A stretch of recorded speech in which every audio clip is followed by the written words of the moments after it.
तो प्यारे बच्चों गुड मॉर्निंग। आज हम रिलेशंस पर कुछ ऑब्जेक्टिव लेकर आए हैं। हमने ये महसूस किया है कि ये चैप्टर बच्चों को थोड़ा सा टफ लगता है, तो हर ऑब्जेक्टिव को अच्छी तरह से एक्सप्लेन करेंगे। पहला objective, the number of equivalence relation on the set A is equal to 1 2 3 is। बच्चों एक बात याद कर लो कि इक्विवेलेंस रिलेशन कितने होंगे इसके निकालने का कोई फार्मूला नहीं है। फिर हम कैसे इक्विवेलेंस रिलेशन बनाएं? तो सबसे पहले हमें मालूम होना चाहिए कि इक्विवेलेंस रिलेशन किसे कहते थे। तो हमने देखो वीडियो सीरीज में पढ़ा था कि ऐसा रिलेशन जो रिफ्लेक्सिव हो। रिफ्लेक्सिव कहने का मतलब क्या कि इस तरह के ऑर्डर्ड पेयर हमेशा R में हो। दूसरा हमने पढ़ा था कि रिलेशन सिमेट्रिक हो। सिमेट्रिक कहने का मतलब था कि अगर A, B R में हो तो B, A भी R में होना ही होना चाहिए। तीसरा हमने पढ़ा था कि रिलेशन ट्रांजिटिव हो। ट्रांजिटिव कहने का मतलब क्या था कि A, B R में हो, B, C R में हो, तो आंसर आ जाना चाहिए कि A, C R में है। आप देखो सबसे पहले A पर सबसे छोटा इक्विवेलेंस रिलेशन बना।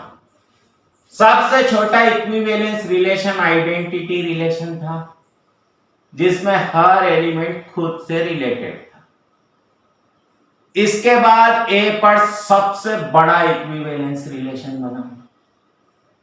सबसे बड़ा बनाएंगे मतलब यूनिवर्सल रिलेशन बनाएंगे। देखो तो 1 2 1 3 2 1 2 3 3 1 3 2 बनाए। अब इसमें ऑर्डर्ड पेयर इसमें से उठाकर ऐड करते जाओ और देखते जाओ इक्विवेलेंस रिलेशन है कि नहीं। देखो दो तो बन चुके, तीसरा देखना 1 1 2 2 3 3 तो होगा ही होगा, क्योंकि यह सबसे छोटा इक्विवेलेंस रिलेशन था। अब इसमें हमने 1 2 2 1 को ऐड किया। देखना ये है तो ये जरूर होगी क्योंकि रिलेशन सिमेट्रिक है। ये भी एक इक्विवेलेंस रिलेशन बन गया। जरा इसकी जगह हम है ना 1 3 वाली ऑर्डर्ड पेयर ऐड कर देते हैं। जरा देखो तो ये 1 3 वाली ऑर्डर्ड पेयर ऐड कर दी, ये इक्विवेलेंस रिलेशन बन गया। इसी तरह ऐसा सब कुछ लिखते लिखते हम एक 2 3 वाली ऑर्डर्ड पेयर और ऐड कर सकते थे। तो total number of equivalence relation इस सेट पर कितने बनाए जा सकते हैं? तो 5। फिर से सुनो, सबसे पहले सबसे छोटा इक्विवेलेंस रिलेशन लिखना, फिर सबसे बड़ा लिखना, फिर इसमें से ही पेयर उठा उठाकर यहाँ रखते जाना, चेक करते जाना कि वो इक्विवेलेंस रिलेशन है कि नहीं। अगर 1 2 वाली ऑर्डर्ड पेयर उठाकर यहाँ रखते हो तो 2 1 वाली जरूर रखना, क्योंकि रिलेशन हमेशा सिमेट्रिक बना रहना चाहिए। दूसरा question, let R be the set of all real numbers, define the relation S on R as follows। ध्यान देना कि ये किस सेट पर डिफाइंड है। रियल नंबर के कलेक्शन पर यह रिलेशन डिफाइन किया गया है, तो अपनी सोच को 1 2 3 4 तक सीमित मत रखना। अगर कोई रिलेशन रियल नंबर के कलेक्शन पर डिफाइन किया गया है तो उसमें फ्रैक्शन भी शामिल होंगे। उन्होंने रिलेशन डिफाइन किया कि A, B S में कब है? जब A less than equal to है P स्क्वायर। पूछा कि ये क्या रिफ्लेक्सिव है? रिफ्लेक्सिव कब होता था? जब A, हमेशा रिलेशन में होता था for all A belongs to A। चलो 1/2 R में है, क्या ऐसा लिख सकते हो कि 1/2 लेस देन इक्वल टू 1/2 का स्क्वायर? अरे लिखा जा सकता क्या? ऐसा कभी नहीं होता। इसका मतलब कि 1/2, 1/2 वाली ऑर्डर्ड पेयर इसमें नहीं है। बोलो, पहला ऑप्शन खत्म। जरा देखना दूसरा, ये रिलेशन सिमेट्रिक है कि नहीं। देखो तो 1,2 वाली ऑर्डर्ड पेयर एस में है, क्योंकि 1 लेस देन इक्वल टू है 2 का स्क्वायर। अगर 2,1 वाली ऑर्डर्ड पेयर एस में होती तो आंसर बनता 2 लेस देन इक्वल टू है 1 स्क्वायर। क्या 2 को less than equal to 1 square लिख सकते हो क्या? नहीं लिख सकते। इसका मतलब 1,2 वाली ऑर्डर्ड पेयर एस में है, बट 2,1 वाली ऑर्डर्ड पेयर एस में नहीं है, तो यह रिलेशन सिमेट्रिक भी नहीं है। चलो देखें ट्रांजिटिविटी चेक करके। लिख सकते हो कि 8,3 वाली ऑर्डर्ड पेयर एस में है, क्योंकि 8 लेस देन इक्वल टू है 3 का स्क्वायर। जरा देखो तो 3,2 वाली ऑर्डर्ड पेयर भी एस में है, क्योंकि 3 लेस देन इक्वल टू है 2 के स्क्वायर से। जरा इसको हटाओ। क्या 8 less than equal to 2 square लिखा जा सकता? नहीं। इसका मतलब 8,2 वाली ऑर्डर्ड पेयर एस में नहीं है। बोल सकते हो कि ये रिलेशन ट्रांजिटिव भी नहीं है। तो क्या आंसर लिखोगे इसका? None of this. अब let A is equal to 1 2 3 और आर में सिर्फ एक ही एलिमेंट है। देखना वीडियो सीरीज में हमने बार बार बोला था कि अगर किसी रिलेशन में सिर्फ एक ही एलिमेंट कंटेंट हो तो डेफिनेटली ट्रांजिटिव होता है। तो इस रिलेशन को क्या लिखोगे कि ये ट्रांजिटिव है। चलो, let a is equal to 1 2 3 and r is equal to 1 1 2 2 3 3 1 2। ये r सेट a पर रिलेशन है।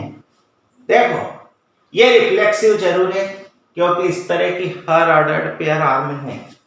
हमें चेक करना है कि सिमेट्रिक या ट्रांजिटिव है कि नहीं। देखो, सिमेट्रिक नहीं है, क्योंकि 1,2 वाली ऑर्डर्ड पेयर तो r में है, पर 2,1 वाली नहीं है।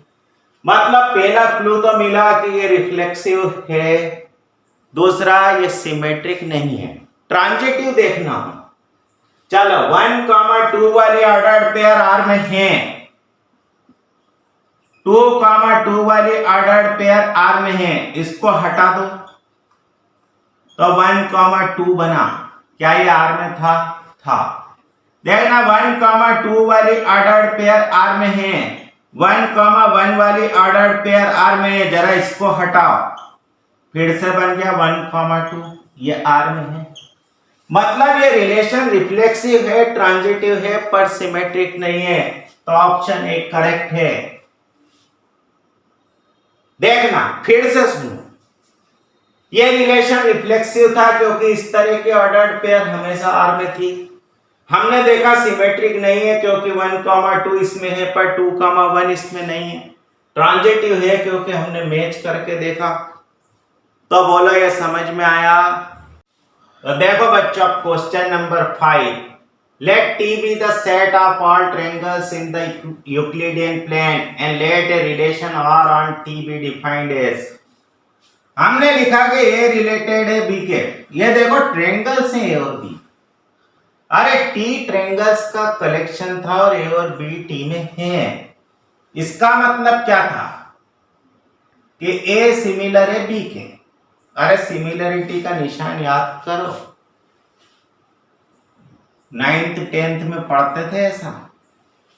देखना, हम लिखते थे कि दो ट्रायंगल सिमिलर कहलाते हैं। ये मानो ABC है, ये PQR है। हम कहते थे कि अगर AB अपान PQ, अरे ऐसे बहुत सारे क्राइटेरियन थे, हम तो एक ही लेके चल रहे हैं। तो ये दोनों ट्रायंगल सिमिलर है। या फिर ये एंगल इस एंगल के इक्वल हो, ये एंगल इस एंगल के इक्वल हो, ये एंगल इस एंगल के इक्वल हो, तो ये ट्रायंगल सिमिलर है। देखना, मानो कि ये कोई ट्रायंगल है, इसके सामने वापस यही बना दो। क्या ये इस एंगल के इक्वल नहीं है? क्या ये इस एंगल के इक्वल नहीं है? क्या ये इस एंगल के इक्वल नहीं है? मतलब हर ट्रायंगल खुद के सिमिलर है, मतलब ये रिलेशन रिफ्लेक्सिव है। अब सोचो ये इसके सिमिलर था तो हम लिख सकते हैं ये इसके सिमिलर है, क्योंकि जब एंगल ए एंगल पी के बराबर है तो एंगल पी एंगल ए के बराबर है, एंगल बी एंगल क्यू के बराबर है तो एंगल क्यू एंगल बी के बराबर है। बोलो, बोल सकते हो। इसी तरह सोचो ये ट्रायंगल इसके सिमिलर है, यह ट्रायंगल इसके सिमिलर है।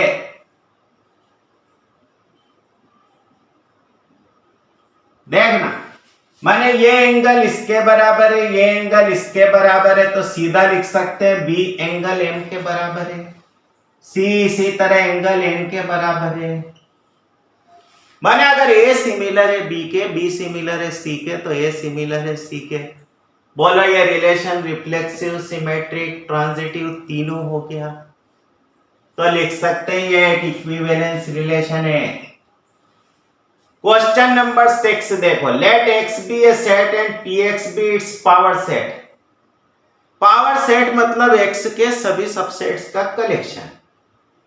Define a relation in px। देखो ये x के सबसेट है कि a रिलेटेड है b से, इसका मतलब है कि a सबसेट है b का। देखना, हम 11th में पढ़ते थे कि every set is a subset of itself, मतलब ये सबसेट ए लिखा जा सकता है, मतलब ये रिलेशन रिफ्लेक्सिव है।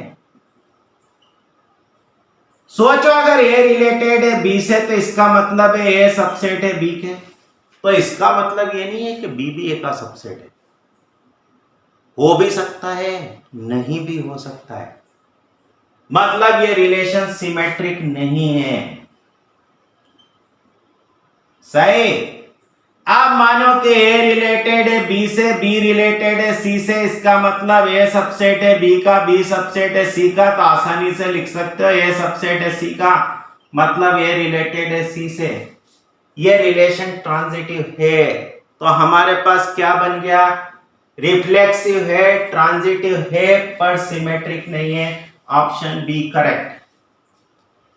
The relation are defined on Z by A related B if 3 divides A minus B is an equivalence relation। हमें लिख के दिया है कि रिलेशन इक्विवेलेंस रिलेशन है। The equivalence class of 1 belongs to Z is। देखना, relation के last video में हमने इक्विवेलेंस क्लास डिफाइन की थी, उसे कैसे निकाला जाता है यह सीखा था। तो 1 बिलोंग्स टू Z की इक्विवेलेंस क्लास लिखनी है।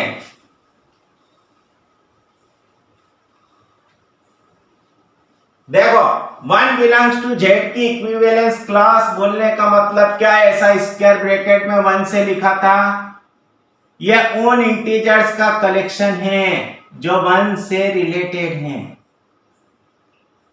यानी कहने का मतलब क्या है कि ये ओन इंटीजर्स का कलेक्शन है कि 3 डिवाइड करता है x माइनस 1 को। बताओ तो, x की जगह 1 लिख दें, क्योंकि 1 माइनस 1 0 को 3 डिवाइड करता है। 4 लिख सकते हैं, 7 लिख सकते हैं, -2 लिख सकते हैं। देखो, -2 माइनस 1 को 3 डिवाइड करता है। -5 लिख सकते हैं, ये 1 की इक्विवेलेंस क्लास है। ऐसा 2 की इक्विवेलेंस क्लास निकालने आ सकती है, 0 की आ सकती है, निकाल पाओगे कि नहीं? तो बच्चों, question number 8, let G be the family of all sets, define a relation on G is as A related B। अब A और B क्या है? G के मेंबर है और G फैमिली ऑफ सेट्स थी, तो A और B सेट है कि नहीं? If there exists a 1 1 2 mapping from A to B, हम कहेंगे कि A रिलेटेड है B से। कब है? जब एक मैपिंग बना सको A से लेकर B तक जो 1 1 हो ऑन टू।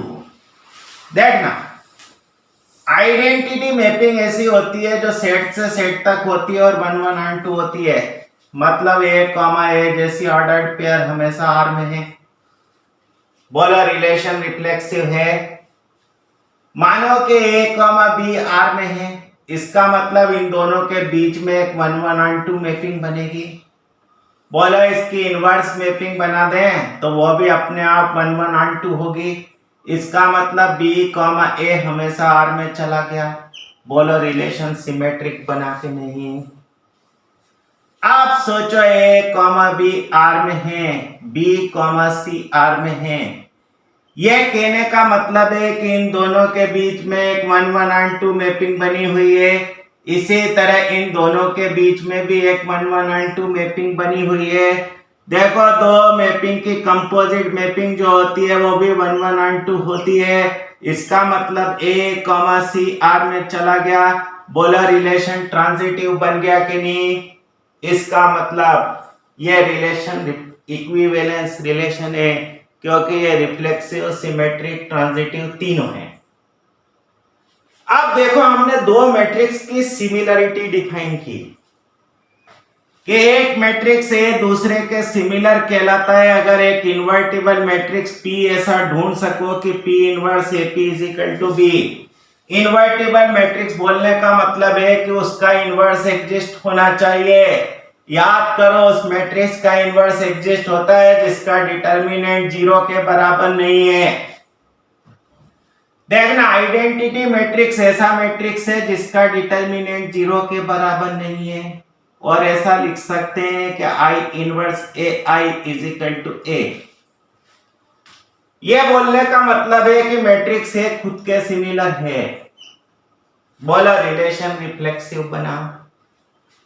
मानो कि ए सिमिलर है बी के, तो कहने का मतलब क्या कि एक इन्वर्टिबल मैट्रिक्स पी ऐसा होगा कि P inverse A P is equal to B. देखो तो जरा यहां पी से मल्टीप्लाई करो, यहां पी इनवर्स से मल्टीप्लाई करो, लिखते हैं ऐसा। देखना ये तो आइडेंटिटी मैट्रिक्स बन गए, तो ए इज इक्वल टू बन गया पी बी पी इनवर्स। इसे को ऐसा लिख सकते हैं, देखो इस पी को,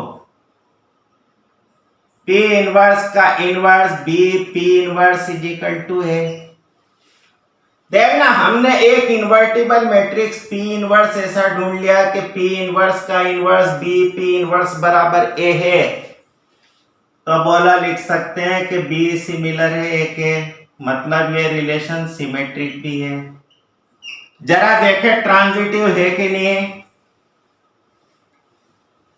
तो मानो कि ए सिमिलर है बी के, बी सिमिलर है सी के, ए सिमिलर है बी के, मतलब एक मैट्रिक्स पी ऐसा ढूंढ सकते हो कि पी इनवर्स ए पी बराबर बी। बी सिमिलर है सी के, इसका मतलब एक मैट्रिक्स क्यू ऐसा ढूंढ सकते हो कि Q inverse B Q is equal to C.